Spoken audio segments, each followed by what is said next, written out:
Programme में एक बार फिर खुशामदीद। बात करेंगे खालिस्तान तहरीक के हवाले से, उसका तारीखी पस मंज़र। और आजकल हम देख रहे हैं कि खालिस्तान तहरीक एक बार फिर अरूज पे है, ख़ासतौर पे वारिस पंजाब दे और सिख फॉर जस्टिस। ये दोनों जो तंजीमें हैं वो भरपूर तरीके से कैंपेन चला रही हैं। US हो, कनाडा हो, इसके अलावा बरतानिया में और दीगर ममालिक में भरपूर तरीके से खालिस्तान तहरीक को प्रमोट किया जा रहा है। और इसके ऊपर जब हम भारत की बात कर रहे हैं तो भारत में क्रैकडाउन भी हो रहा है। वो लोग जो सिख फोरम्स के ऊपर से बाज़ाब्ता खालिस्तान तहरीक का मुतालबा कर रहे हैं, उनके ऊपर क्रैकडाउन किया जा रहा है। मोदी सरकार की जो पॉलिसियां हैं वो चाहे गुजरात पॉलिसी हो उनकी या कश्मीर के वाले से हो, अक़लियतों के वाले से हो, हमेशा वो तशद्दुद पे यकीन रखते हैं। और ज़ाहिर इलेक्शंस आ रहे हैं तो उस वाले से भी एक बयानिया बनाने की कोशिश की जा रही है और ये भारत की कोशिश रही है। लेकिन दूसरी तरफ इन तमाम तर मामलों के बावजूद भारत जो है वो अंदरूनी तौर पे खलफशार का शिकार है। वहाँ पे 36 से ज़ायद अलीहदगी की तहरीकें इस वक्त चल रही हैं। नागालैंड ने तो बाकायदा अपना कौमी तराना और परचम भी बना लिया है। इसी तरह खालिस्तान चूँकि अलग मुल्क का मुतालबा कर रहे हैं, जो सिख अलीहदगी पसंद तहरीकें चल रही हैं, छोटी बड़ी तमाम, सिख ये समझते हैं कि हमारा एक अलग मुल्क होना चाहिए, हमारी एक अलग शनाख्त है और हमने प्रोटेक्ट किया इस भारत को और हमें अपना मुल्क मिलना चाहिए, अपना वतन अलग मिलना चाहिए। और यही वजह है कि वो पूरी दुनिया में इसके ऊपर बात भी कर रहे हैं। इन तमाम इश्यूज़ पे बात करेंगे और जानेंगे कि भारत में इस वक्त क्या सूरत हाल है और भारत किस तरह एक डिवाइड हो रहा है। और नाम नहाद जो सेकुलरिज्म था उनका वो पूरी तरह एक्सपोज हुआ है। हमें ज्वाइन किया है जनाब हुसैन थेबो साहब ने, सीनियर एंकर पर्सन हैं, तजियाकार हैं, ख़ासतौर पे स्ट्रेटेजिक अमूर के एक्सपर्ट हैं और इसके ऊपर बड़ा ज़बरदस्त लिखते भी हैं। थेबो साहब खुशामदीद कहते हैं आपको प्रोग्राम में। शुक्रिया सर, मेहरबानी। थेबो साहब किस तरह देखते हैं, ख़ासतौर पे जब हम खालिस्तान की बात करते हैं, आजकल भरपूर कैंपेन चलाई जा रही है और एक नया जोश, जज्बा, वलवला नज़र आ रहा है हमें सिख बरादरी के अंदर। इस तहरीक के मकासद क्या हैं? सिखों के लिए अलहदा मुल्क का मुतालबा कब और क्यों उठाया गया? क्या कहेंगे आप इस बारे में? देखिए जी, मैं इसमें गुजारिश करूं कि हिंदुस्तान में आज तक जब भी कोई उनको प्रॉब्लम आता है या वो कोई गेम करते हैं या कोई टैक्टिक्स प्ले करते हैं अगेंस्ट देयर नेशन, तो उनके पास एक ही कार्ड होता है, वो होता है पाकिस्तान जी। वो हमेशा पाकिस्तान को यूज करते हैं और वो कहते हैं कि अदरवाइज आपके ऊपर पाकिस्तान अटैक कर लेगा, पाकिस्तान आपको हमला करके और दिल्ली के ऊपर पाकिस्तान का झंडा लगा देगा।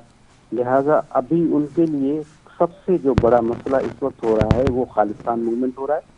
खालिस्तान मूवमेंट न हिंदुस्तान के अंदर बल्कि पूरे दुनिया में। अभी हमने देखा हालिया लास्ट मंथ में जो लंदन में हिंदुस्तान की एम्बेसी थी, वहां पे खालिस्तान का झंडा लगाया गया जी। पाकिस्तान का झंडा वहां से हिंदुस्तान का झंडा वहां से जी। भारत का झंडा वहां से हटाया गया। ये बहुत बड़ी कामयाबी है जो खालिस्तान मूवमेंट के लोग हैं जो वहां पे काम कर रहे हैं। और अगर ये देखा जाए तो ये तहरीक जो है वो कनाडा में, ये तहरीक USA में और जो वेस्ट की डेवलप कंट्रीज हैं जहाँ पे हिंदुस्तान के लोग रह रहे हैं, इसमें कोई शक नहीं है कि हिंदुस्तान के जो लोग हैं वो पूरे दुनिया में हैं। इस वक्त जितनी भी बड़ी बड़ी मल्टीनेशनल कंपनीज हैं वो उसमें काम कर रहे हैं, लेकिन उसके साथ साथ वहाँ सिख भी अपना लोहा बनवा रहे हैं। और उन्होंने अपने आप को प्रूव किया है कि खालिस्तान मूवमेंट एक हकीकी मूवमेंट है और उनकी अलहदगी पसंद की जो तहरीक है वो बड़े सक्सेसफुल तरीके से जा रही है। ठीक। इसमें एक चीज करता जाऊं कि जो अभी हालिया हमारे यहाँ पाकिस्तान में टेररिज्म की लहर आई है, जिसमें हमारे एक माइनॉरिटीज कम्युनिटी के एक हिंदू भाई को और एक सिख भाई को पेशावर में कत्ल किया। मैं समझता हूँ इसमें 100% रॉ इन्वॉल्व है, इसमें 100% हिंदुस्तान इन्वॉल्व है। और ये वही काम है कि उस अपने जो उनके ऊपर प्रेशर बिल्डिंग है इस वक्त जो सिख कम्युनिटी ने किया हुआ है, वो उसको डाइवर्ट करने के लिए ये सारे टैक्टिक्स हिंदुस्तान पहले भी प्ले करता रहा है। पाकिस्तान ने उसकी 12 सबूत भी दिए हैं, उसका कलभूषण यादव, इसमें कोई शक नहीं। थेबो साहब, बारखा भारत इंटरफेयर करने की कोशिश करता है, उसको हर बार मुंह की खानी पड़ती है और उसका जितना प्रोपेगेंडा होता है या वो यहाँ पे इस तरह की एक्टिविटीज़ कराने की कोशिश करता है, हमेशा उसको बैकबाउंस किया उसकी पॉलिसियों ने। लेकिन ख़ुद हम जब भारत की बात कर रहे हैं, इस वक्त भारत में भरपूर तरीके से अलहदगी की तहरीकें चल रही हैं। सिर्फ खालिस्तान नहीं, अब दिग्गज जो तहरीकें हैं वो भी सर उठा रही है। नागालैंड ने तो अलग मुतालबा किया है मुल्क का, और उन्होंने कौमी तराना भी अपना बना लिया, परचम उनका अलग उन्होंने कर लिया।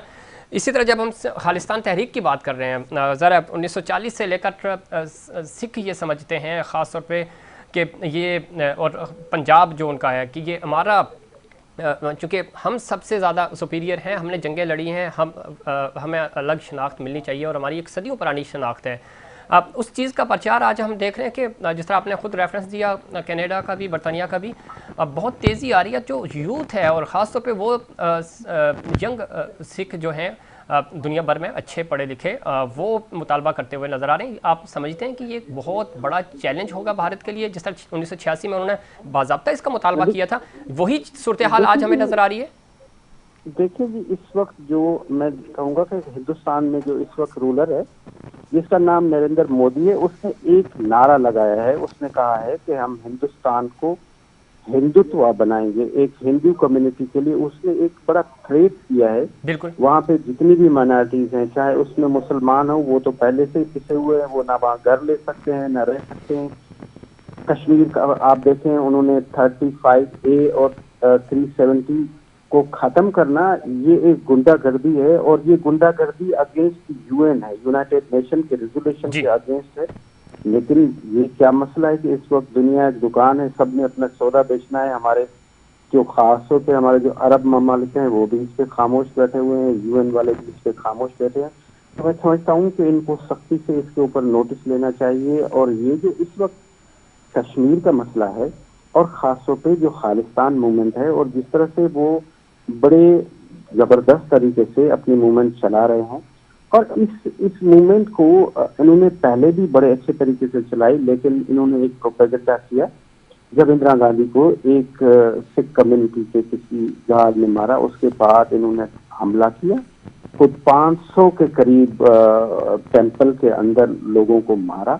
और उस वक्त इन्होंने इस खालिस्तान मूवमेंट, जिसने आपने अपने इंट्रो में भी बताया कि ये 1940 से चल रहा है, तो उस वक्त इन्होंने बड़ा उसको कवर कर लिया था। लेकिन इस वक्त जो नौजवान, जो सिख कम्युनिटी के लोग जो दुनिया भर में रह रहे हैं, वो इंडिया को बड़ा टफ टाइम दे रहे हैं। इस वक्त नरेंद्र मोदी के पास कोई ऑप्शन नहीं है। ठीक कह रहे हैं हुसैन थेबो साहब, इसमें कोई शक नहीं। जब जो आप तारीखी पस मंजर भी इसका बता रहे हैं, तो हमने देखा कि अर्ली 90s में बड़ी ज़बरदस्त उस वक्त मुहिम चल रही थी और उसको सबूताज करने की कोशिश की गई इस अफसोसनाक हादसे की सूरत में। इस वक्त अगर हम देखें तो हालिया जो खालिस्तान के हामी अमृतपाल सिंह हैं, वो बहुत मकबूल है इंडिया में, न सिर्फ इंडिया में, अक्रॉस द वर्ल्ड। जहाँ जहाँ सिख बरादरी है या पंजाब कम्युनिटी के लोग हैं, वो उनको बड़ा सपोर्ट कर रहे हैं। ये कितना बड़ा थ्रेट है खुद मोदी सरकार के लिए, क्योंकि हम देख रहे हैं कि उनके हामी जितने भी हैं उनको पूरे हिंदुस्तान में पकड़ रहे हैं, उनको जेलों में डाला जा रहा है और उन पर तशद्दुद किया जा रहा है। लेकिन मोदी साहब के पास हमेशा एक ही टूल रहा है। वो अगर मुस्लिम कम्युनिटी कोई बात करते हैं या कश्मीरी लीडर्स कोई बात करते हैं, तो वो उनके ऊपर जुल्म कर रहे हैं। और इसी तरह से इस नौजवान लड़के ने बड़ी जबरदस्त तरीके से पूरे दुनिया में कैंपेन की है, पूरी दुनिया में अपने राइट्स के लिए फाइट कर रहे हैं।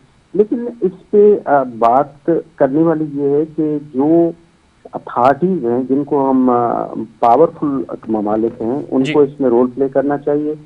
यूएन को अपनी रेजोल्यूशन पे, खासतौर पे कश्मीर पे अपनी जो रेजोल्यूशन है उसको इम्प्लीमेंट कराना चाहिए। और अगर वो कह रहे हैं कि आप हमारे लिए रेफरेंडम कराएं, तो कितना जबरदस्त ऑप्शन दे रहे हैं।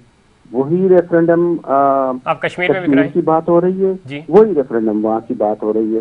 देखें, दोनों जो महाज हैं, ये मोदी सरकार के लिए और इंडिया के लिए बहुत बड़ा चैलेंज है। और मैं समझता हूँ ये दिन दूर नहीं है जिस दिन कश्मीर बनेगा पाकिस्तान और खालिस्तान मूवमेंट एक अपने पाए तक पहुंचेगी। बहुत शुक्रिया जनाब हुसैन थेबो साहब, आपने खुसूसी तौर पर प्रोग्राम में वक्त दिया और बता रहे थे कि खालिस्तान तहरीक, इसके महरकात क्या है पीछे पस्से पर्दा, और कितना बड़ा चैलेंज है ये खुद भारत के लिए। भारत दाखिली तौर पर बहुत कमज़ोर हो चुका है, वहाँ पे अलहदगी की तहरीकें चल रही हैं, और कम्युनिटी जो ख़ास तौर पे वहाँ की अक़लियतें हैं वो बहुत परेशान हैं और वो डट खड़े हुए हैं मोदी सरकार की इन पॉलिसियों के ख़िलाफ़। और यही वजह है कि मुसम्मत का सामना करना पड़ रहा है भारत को वहाँ पे। और हिंदुत्व जो नज़रिया है, उस नज़रिए को शिकस्त देने की कोशिश इन्हीं छोटी छोटी तहरीकें जो वहाँ पे चल रही हैं अलहदगी की वो देती हुई हमें नज़र आ रही हैं। और जो एक नाम नहाद